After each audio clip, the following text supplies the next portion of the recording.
Bonjour, nous sommes le mercredi 23 avril 2025 et je vous propose la situation des cultures de cette semaine.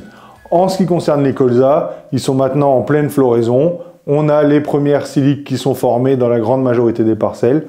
Donc si vous n'avez pas encore fait votre fongicide, il est urgent de le faire, surtout là avec des conditions un peu plus humides. On va avoir des contaminations au sclérotinia avec la chute des pétales qui est entraînée par la pluie. Au niveau des ravageurs, peu d'observations de charançon des siliques cette semaine. Les conditions n'étaient pas très favorables puisqu'il faisait pas chaud, un peu de vent, là de la pluie. Donc à surveiller en cas de retour de conditions plus douces pour ce ravageur. Je vous rappelle que le seuil est de 1 pied sur 2 avec présence de charançon. Donc ils arrivent d'abord en bordure, donc surveillez en priorité la bordure des parcelles avant d'aller voir à l'intérieur. En ce qui concerne les orges d'hiver, elles sont au stade dernière feuille étalée pour la majorité et on voit les premiers épis pour les semis précoces dans des secteurs précoces. Donc là, la priorité, c'est de réaliser le fongicide sur dernière feuille pour protéger, même si la pression maladie est pour le moment relativement faible. Mais là, il faut absolument protéger la dernière feuille pour pouvoir aller jusqu'à la fin du cycle. Et aussi, il faut faire le régulateur contre la casse du col de l'épi avant la sortie des barbes. C'est là où on a la meilleure efficacité. Au niveau des blés, la majorité des parcelles sont à 2 nœuds, avec des plus avancés à dernière feuille pointante pour des semis de tout début octobre. Et les semis de novembre, voire décembre, sont plutôt au stade 1 nœud. Donc là, au niveau maladie, c'est pareil, pour le moment, c'est relativement sain. Et les pluies qu'on a actuellement, de toute façon, c'est des contaminations et des spores qu'on va voir dans 2 à 3 semaines. Donc, il n'y a pas d'urgence à faire du fongicide. Surveillez toutefois la rouille jaune, parce que là, des conditions plutôt fraîches, avec peu de lumière et de l'humidité, c'est favorable à la rouille jaune.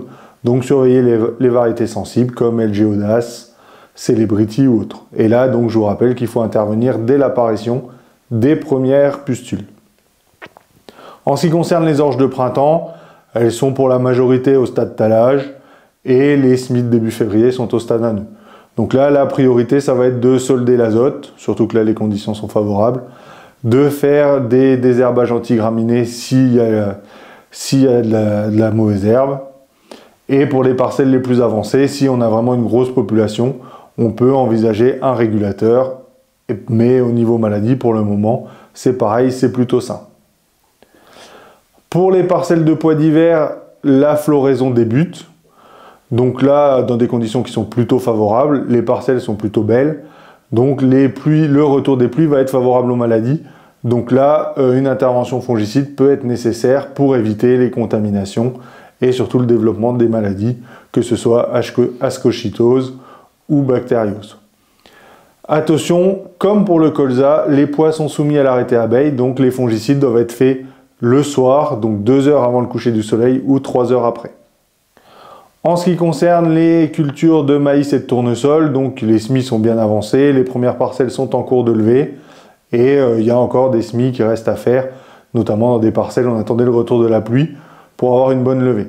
Donc profitez des conditions humides pour réaliser les désherbages de post-semis prélevés, puisque là on aura des bonnes efficacités. Et faites attention parce qu'on observe en parcelle, dès le retour d'un peu de pluie, on a tout de suite le retour des limaces. Donc là, soyez très vigilants, notamment dans les parcelles argileuses. S'il y a un peu de motte, surveillez là tout de suite les limaces.